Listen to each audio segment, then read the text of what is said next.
Hello and welcome back to Primera Sports. Now that summer is getting a lot closer, and I know a lot of you are going to be keen to get out on your new bikes, we're going to be doing some tutorials, a lot of product reviews over the next few weeks. Today we're going to be having a close look at the new Pinarello Dogma, the Dogma 65.1. It's the same technology that Pinarello have always used with their frames.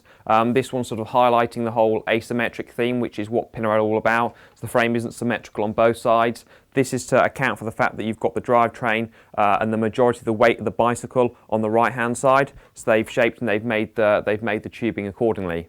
As you can see on the front fork, to reduce the airflow, to improve the rigidity, and to help with the steering on the descents, and to improve the front end stiffness, they've cut that out by the fork there, so it runs nicely and shapes into the down tube. All internal cable routing. Pinarello, yet they haven't gone for any oversized or press fit bottom bracket. It's just an Italian threaded bottom bracket. In terms of the seat pin, it's not a standard diameter, so 27.2 or 31.6. It's Pinarello's own seat post. Again, matching in with the sort of semi-aerodynamics of the frame, fits in nicely. If you want to run an internal battery with Pinarello, you can do.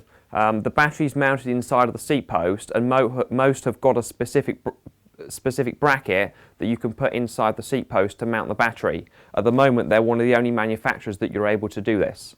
If you want to run an external battery, so older style Di2 or Campagnola EPS, most have got a battery mount that will attach underneath the bottom bracket there, and you can then mount the battery on the outside of the frame, still running all the cables internally. It's a really fine race frame, this is. The one thing that it was clear to me when I rode this frame back in July, actually when it was before it was launched in the UK in the Pinarello Gran Fondo, the ride quality of this is excellent. Admittedly, it's not the lightest frame on the market, and there are frames that are potentially a couple of 100 grams lighter, but this more than makes up for it in the way that it rides. The handling on the front end is excellent. The fork is exceptionally light, but it remains a lot of stiffness, so when you're throwing it around the corners, the handling is great. The asymmetric frame is really, really good. The back end gives a lot of stiffness, but also keeping the weight down. So if you want to do a long distance sportive, it gives you enough comfort, it gives you enough compliance to be able to ride it for 6-7 hours, typically for a sportive or for a Gran Fondo. But a lot of guys are racing on these because they're so impressed with the stiffness of the frame. When you get out the saddle, when you put the power down, it does exactly what you want it to do. It responds, it's very stiff, it's very quick, it's very lightweight. Overall ride quality of this is excellent, one of the best frames out on the market to date. One of the other biggest differences compared with the Dogma 2 to the Dogma 65.1 is that they have changed the headset bearing size, 1.1" top to 1.5" bottom. What this does is it reduces the weight ever so slightly, but it improves the rigidity and the stiffness on the front end to make the handling and make the steering very precise. One of the other frames that we've got here is the 770 black and yellow limited edition Tour de France frame.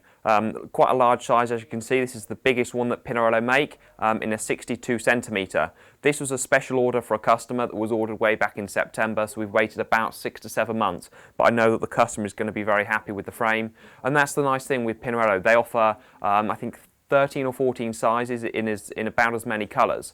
And whichever colour you see in the catalogue, it can be ordered as a special order, or they do carry stock frames. So the nice thing with that is you're not ever going to see two frames out on the road, or two bikes that look exactly the same, because you can do a bespoke build, get the frame itself, which comes complete with frame, fork, headset bearing, seat post. You can then build it up to exactly how you want.